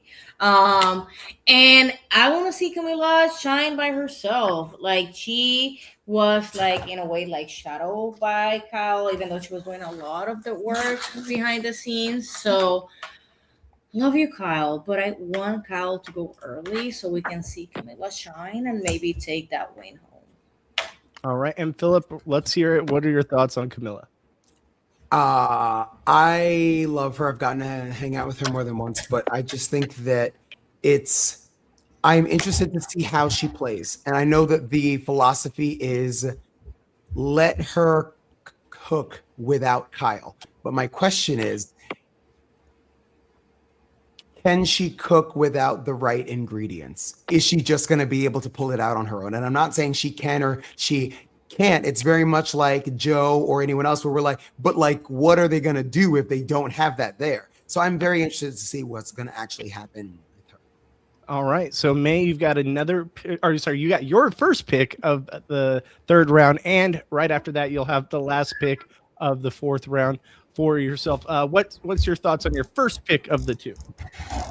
This person could be seen as a huge target. So this is it could go either way, 50-50. Get it at 50. But I'm going to go with Jonathan. He is obviously a huge physical threat, but from his first season, he knows he's a physical threat. So he's even talked about dialing down the personality that way. So he's very aware of, again, how he's perceived. Early on in this game, it's going to be about winning challenges and not going to tribal council. The tribe that he is on is going to be idiotic if they get rid of him very early on, just because he is such a help to those tribal challenge wins. So I see him making it pretty through at least the first couple episodes. So I'm going with Jonathan. All right. Jonathan would have been my pick there's someone that needs to be taken if I'm going to go completely messy. But I also love Jonathan. I know it's weird. He didn't play a great game, but man, is he not the biggest human specimen we've ever seen play Survivor? Like, this guy is just huge. He's always going to be a threat. No one's going to get rid of him early, especially on their tribe, because they're probably going to be winning if he's on your tribe. The question is, can he down the stretch, when it's individual immunity, can he win out? Because he's going to kind of have to need to if he's going to be able to stay in this game, because he's just going to be too much of a physical threat to keep in the game. I still think Jonathan can do well. And I know Johnny talked to Jonathan before we went out, and he said, I didn't like the way I looked in my first season. He didn't like the way he was portrayed. He's coming in there trying to be a more likable person, relatable person. How does that work with this big, huge physical specimen playing this game? I'm excited to see it. I think he could do well. Lauren, what are your thoughts? May, you'll be happy about this. This was my other pick, and Jonathan, so you at least stole something from me to make your day there. Perfect. Now, the Jonathan of it all. I think that Jonathan's tribe will be in a good spot. They'll be able to get through what's going to happen if they have the little switcheroos, the swapperoos, all this going down, the merge scenario of it all. Do we get rid of him now because we utilized him to get ourselves to the merge? Let's just clip him while we can if he doesn't win a challenge. Or are we just going to let him coast because maybe we can out-talk him at the end of the game? I see Jonathan fitting in so many different puzzle pieces. It's just what piece fits for the other players. All right. Manfred, what are your thoughts? Yeah, I hope Jonathan stays for a while just for the eye candy factor. But I really hope like Jonathan can step it up strategically, because otherwise he's just boring. So I understand why he's on 50, but he needs to step it up strategically. I need to see him do something other than, have a nice body on the island. All right, Lyrsa, what are your thoughts? I agree with Manfred. He was boring, beautiful, boring man. Huge arms. I remember I was very obsessed with his arms and shoulders on his season, and I tweeted about it every time I could, I think. But in general, he was boring. So hopefully he's going to be a lot of more fun this season.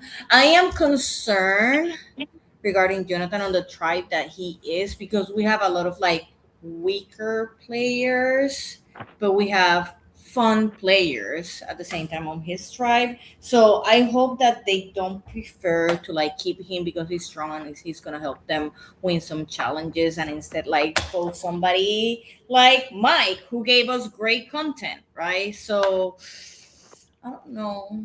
Bring it, Jonathan. If you're gonna stay, be more fun. All right. And Phillip, someone else who has amazing arms. What is your thoughts on Jonathan? You know that visual of the theory of evolution? It looks like he made it like halfway up and was like, I'm good. And he just stopped. But at the same time, I think that it's hard. I foresee his ego getting the best of him if it's anything like his last game. It's giving what we thought Golden God was going to be in Australia versus the world, and then he was one of the first ones out, and I was like, well, I think again, to be of that kind of physical stature, you have to be a teddy bear and likable in order to even it out. But for you to walk in with an ego and look like that, that to me is a red flag, because there's no real way in. You're not an approachable person that says, hey, I want to be like him. I'm going to be in with him. Every time I look at Jonathan, I just think goals. Like, that's one day, maybe. No, it's never happening. All right. So wait, did you say goals or goals? Goals. Like goals. I think like goals, big. Like the gym. Okay, so yeah, okay, that's goal number one. I'm basically the same height as Jonathan, but not nearly the same stature. All right, so Lauren, you're up next. What's your pick for the last round? Ma'am, it is me again. Thank sorry, you. Hey, sorry. I forgot that you had a second pick. Go ahead. And this is my last one. This is my last one. I know that. That's how snaking works. I don't know if you know. Yes, I've done many fantasy drafts. I am an idiot. I apologize. May go right ahead. No, and this is my last pick. I only get 4 since I'm at the bottom. But for this one, I'm gonna completely do a random pick that is just basically off of vibes and edit and fun and messiness and chaoticness. And with that, I'm gonna go with Q. I love a man with fashion sense. Sorry to steal him from Team Messy, but I'm really interested to see how he plays, because I half remember from his first season, like halfway through the tribe phase, he was like, "Yeah, I'm out. Like, I don't want to be here anymore," and then totally like just kept going out of spite, and I'm obsessed with that. So I'm excited to see where Q fits in this season. This is payback for totally me missing your pick, so I get it. Maybe I should have missed your pick on purpose. That was the messiest person I could have picked. Damn it. But there's another mess out there, so I still have options. But Q is in trouble. Like, Q is just never gonna win Survivor. Let's be real. He's there for entertainment and selling Q skirts. All right. So I don't think Q has a chance in this game. But my God, am I here for all the confessionals? Lauren, what are your thoughts? Bobby, I wouldn't say that just yet, that Q can't win it, because do you remember you and I covered a Traders game that had all the Survivor players in it? Q stepped up. No one thought Q was going to win, and then pulls it out of the bag. One of the best Traders games I've personally seen. So I don't think it's a horrible pick. You never know what could happen. It's very, very true. Well, We saw when there's no money on the line, we saw what Q can do. So, Manfred, you're going to give us your opinion on Q. If I ever play Survivor one day, I would hope that there's no one like Q on the island, because I cannot play with someone as chaotic as Q. Talk about first boot potential. I mean, I respect the mess, but yeah, I think he's a very polarizing character, but he's so much fun to watch. Absolutely understand why he's on a season, but yeah, I could never pick Q. All right. Lyrsa, your thoughts on Q?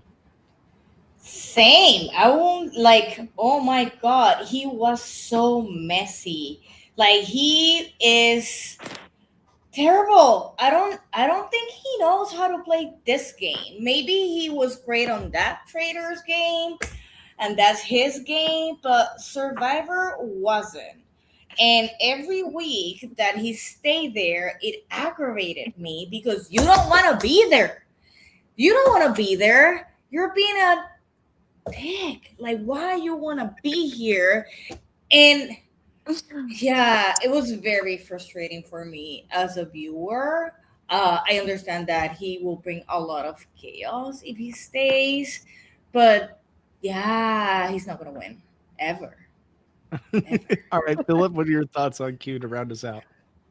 I love Q, but only for the reason of every Black extended family has a messy uncle that comes to Thanksgiving and just starts spouting off the most absurd, offensive shit you've ever heard, and does not want to be there, eats dinner, eats dessert in the kitchen alone after he's offended everybody. And you're like, this man is the worst. And he's like, all right, I'm gonna see you in a few weeks. Happy holidays. And leaves. And you're like, what? Why is he coming back for Christmas? It's like, but that's him. You're like, I don't think he applied to be on this show, but like somehow he ended up here. And like that to me is such an energy. It's not my energy, but like I appreciate it as a viewer. That I'm like, what if we just had one guy that just didn't want to be there or like talk to anybody? Like that's great to me. All right. So now, Lauren, now it is your pick. Who are you picking with your last pick in the 4th round? All right, let's go. I'm keeping on my 50-50 trend, so I have 50% covered of the new era. And so now I'm making sure I get my back half end of the old schoolers. And I have 3 lovely options, let me tell you.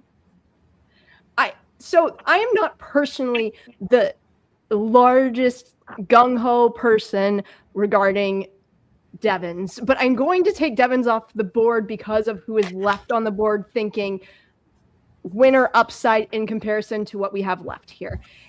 And I will say Devins has learned from mistakes of being voted out early and coming back into a game and fixing the problems. So I think that's a huge benefit going into a season 50. And Devins is going to be entertaining. We've already seen the whole Billie Eilish boomerang idol. And so you know how Devins is with those idols. So of course he has to have that little tidbit in there. Sometimes with the confessionals and the rah-rah at Tribal was a little turnoff for me, but let's just see how he plays this time. I am curious to see how it goes down. I'm sticking with the pick. I'm happy with the pick, but overall, I didn't have much to choose from. I was definitely a Devins guy on his season. I loved the story arc of it all coming back, from Edge of Extinction, but I do know that there are some people on the cast that are not very fond of Devins. So I think that he does come in with a bigger target than maybe he thinks he does going into the game. I do worry about him. I'm curious about the boomerang idol. That's something we do know. At least he knows where it's at. We don't know if he has it. Someone in his alliance has it. Someone against him has it. We don't know. But I'm very interested to see Rick 2.0. It's kind of crazy to me that he was an alternate given his story arc on his first season. He did end up making the cast here. But I'm interested to see. I don't know if I see winner potential, but I'm here for it. Lyrsa, what are your thoughts? He was my alternate. No, I think that Devin is very funny, but have you met his wife? I think she should have been on the show. No, I think that Devin might have a target on his back, but I think he'll do well. I don't know. Look at that smile and that beer. No, I'm joking. Like, not attracted to that. But I think he will be fun and learning, like applying those skills of like being voted out and coming back. I can see him in the merge. All right, Phillip, thoughts? I actually did not watch Rick Devins' season, but I did watch. You know how they're playing all those like epic episodes of everyone that's on the show. I did watch his episode of that a couple nights ago. Turned me into a fan. I love a show. I am a musical theater guy, and he turns Tribal into a circus, and I don't hate that. All right, Manfred, your thoughts? Yeah, Rick is definitely a performer. He's so entertaining and so much fun to watch. I don't see him making it far personally, but I'm excited to see him on the screen again. I think he's a lot of fun to watch. All right, May, let's hear it. What are your thoughts on Devins? Yeah, no, I mean, just like Manfred said, he's a performer. He's somebody who's going to give the viewers what they want. And with all of these players that we've picked early, we've said, oh, they're a strategic mastermind. They're so smart. They know how to work the crowd. If we had all strategic masterminds in this class, it would be a horribly boring season. So it's people like Rick Devins that is going to make this season pop. And I'm excited to see what we get from him. And this wasn't shown in the edit, I believe, but on the very first, when they go onto the beach on his first season, and they're meeting Jeff, and War God says that he wants to be called the War God, and Devins rose his hand. He's like, actually, this is kind of awkward. I also go by War Dog. So I thought that was hilarious. He just brings the entertainment, so I am here for that. At least we get that with Devins. All right, Manfred, your last pick. What's going on? Who are you going to take? Thank goodness he wasn't picked. But if he was, then I would have been sad. But I have to go with Mike White. And it's the White Lotus of it all. You're just trying to get on next season of White Lotus. Like, I don't want it. Yeah. Honestly, if I was playing with him, you can go to the end. So I hope, low-key hope, that he doesn't do anything this entire season and he just makes it to the ends because everyone wants to get on White Lotus. I think that'd be honestly iconic. But yeah, I think he would do well just because people don't want to piss him off and they want to get that cameo. Yeah, I think it could go one of two ways, right? I agree with you. I think it'd be people are playing it up to get the White Lotus of it all, be on TV. I mean, it might be the greatest pre-gaming we've ever seen from a cast member in the fact that you bring people from your season to be on this hit TV show. Like, how could you pre-game any better than that for any season you're ever on? Having said that, it could go the opposite way. people could be like, hey, no one's going to want to get rid of him because they want to get on the White Lotus. Let's get rid of him early so that we can at least knock out a potential threat and someone that's probably going to get dragged to the end because this guy doesn't need the money. Like, are we really going to let him get far? So I think it could go one of two ways, but I am happy to see Mike back. I question the pick for 50, but I'm not against it either. Lyrsa, you played with Mike. What are your thoughts on Mike White? I really like Mike. We had the Rainbow Coalition and he betrayed me and then picked Angelina. Yes. But it's okay. I'm still waiting for my cameo on White Lotus. So if all of these 17 people think they're gonna make it there, get in line. I was first. I think Mike is funny, and honestly, if I was gonna make it to the merge and those were the options at the end, I would have voted for Mike. He blossomed on our season from being, first of all, the oldest person. He's also the oldest person here.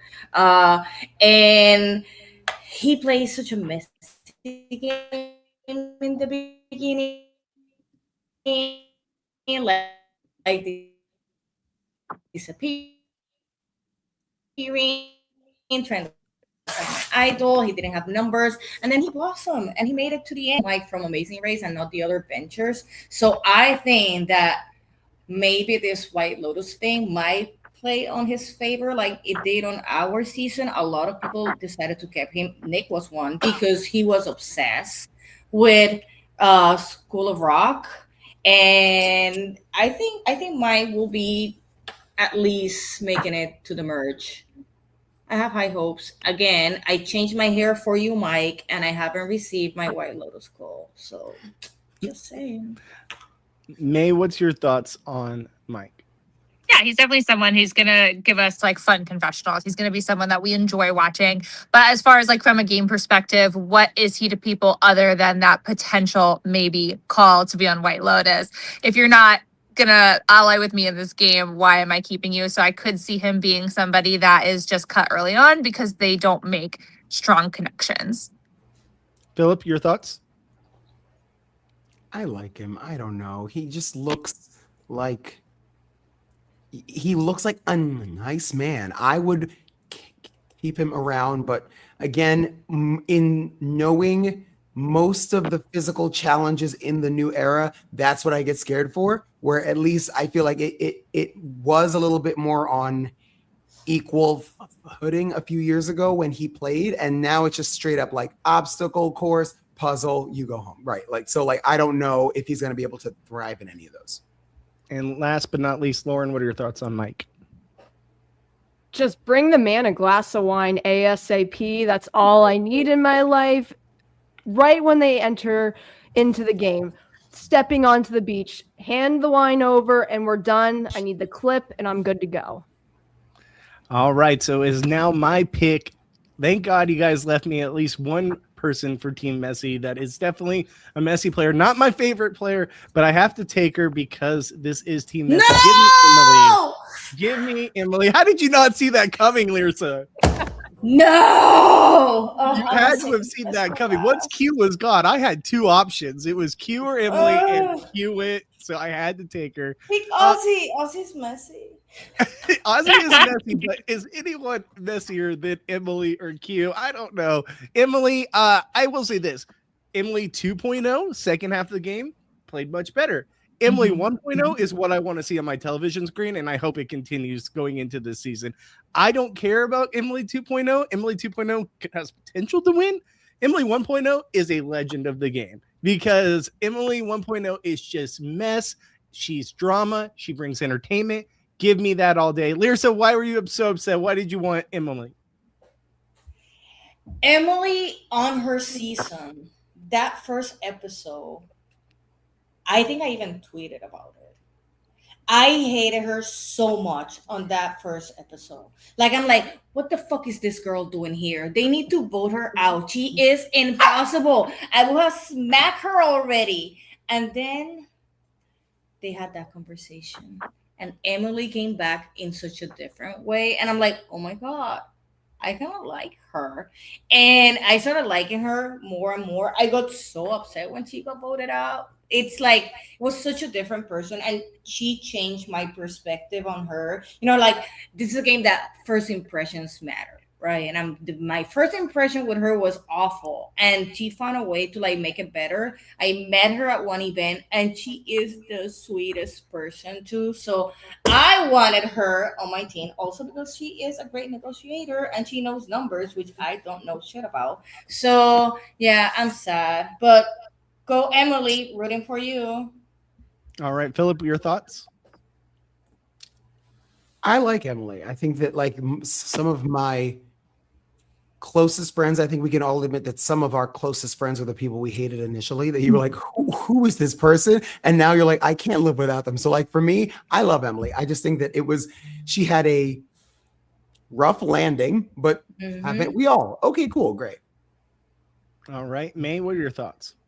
Yeah, I'm in the same boat where I absolutely hated her with a passion. And then she's one of the players that have had that full circle moment where she really grew, not only in the game of Survivor, but in life. She figured things out about herself. And you can see other players are just the same person the whole way through. And for her to have that huge storyline, I'm excited to see her come back, knowing that about herself and having this time to kind of sit in that. Lauren, what are your thoughts? Emily's the definition of real. Let's be clear here. You know she's going to say exactly what is on her mind, not only to your face more than likely, but also in that confessional. And so we are going to see the full inside of the thought process of Emily, no matter how far she goes in this season. I'm happy she's on the cast. She earned her spot to be on this cast. And I really am so excited to see the dynamic unfold with who she chooses to work with and who she chooses to say, you know what, I'm all set on you. All right. And Manfred, final thoughts on Emily. I love Emily. She's an icon. She's a messy queen, and she's a financial analyst. She's a meme. I mean, like everyone has said already, obviously first impression was I hated her, but she has grown into such a lovable character. And by the time she got voted out, she was the one I wanted to win. And that was such a great evolution of her game within one season. So I'm curious to see how she will play in 50. And I do think she comes in with a pretty low threat level as well. So I do think she has a potential to make it really far in the game. All right. So with that being said, Lyrsa, there's 2 picks left. We got Kyle or Ozzy. Who you taking? Okay. I have 2 choices. The guy that has played several times and never wins because he's such a great athlete, but so bad at social connections with people. I'm sorry. I think that has ruined Ozzy's game. Like, he has no social like awareness in a way. Like, he doesn't know how to connect with people. He think that, at least when I saw him playing, like, just because you can climb a coconut tree, I should be the winner, in my opinion. As a human, love him, but as a player, I think you kind of suck. And then I have Kyle, which love him. Also, I mean, he's a great person, but you also just won, bro. Like, you won the other day, and oh my god, I'm so tired. I feel like The Bachelor. But I'm gonna give this rose. I know it's hard, girl. Don't bark. Shit. I don't want to be dramatic, and I am. I'm gonna pick Kyle. I'm gonna pick Kyle because I know that even though Ozzy might go far, I don't think he's gonna win. And I think that even though I don't think Kyle is gonna win either, I think he's gonna be more charming and more socially, like, you know, with other people, and less braggy. So yeah, I'll go with Kyle. All right. As far as Kyle's game, like, who is coming in with a bigger threat level? Like, you just played a great game. You just won. People just saw you win this game. They're going to be pissed that you're there because you just won $1 million. You don't need the money, bro. Like, let one of us have the money. I think Kyle has a huge target. I think that he's in trouble. Having said that, can he just immediately go after one of the new people from 49? I believe he's on the same tribe as Rizzo. If I were him, I'd immediately be like, yeah, I'm the winner of 48. You guys know this. There's 3 winners here, we think. Rizzo, we have no idea what he is. Like, he could be one of the greatest players. He could be the winner from the season. They're not telling us. Let's go after him. That's who I would immediately target if I were him, to get the heat off of you. Otherwise, I think he's pretty much doomed from the beginning. May, what are your thoughts? What you said. He has this huge target coming in. Everyone just saw him win. Even his biggest ally in Camilla doesn't want him there because it's a hindrance to her game. So I don't see it going well for him. All right. Lauren, go ahead and give us your opinion on Kyle. Kyle has a tough road ahead. It's going to be very, very difficult. I don't think they're going to even let him sniff the merge whatsoever. And if they do, that's a terrible call, because once Kyle gets footing in the game, it's tough to take him out from there because of how likable of a person Kyle is. I just think this cast as a whole is just not going to let that happen. Manfred, thoughts on Kyle?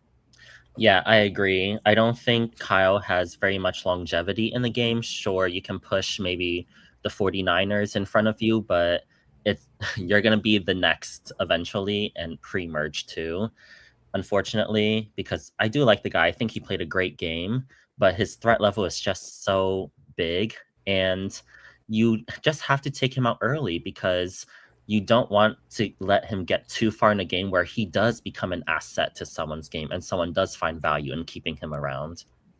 All right, Phillip, what are your thoughts on Kyle and your last pick in Aussie? Even though it wasn't really your pick, it was who you got gifted. But what are your thoughts on the 2 players? Let's start with Kyle first.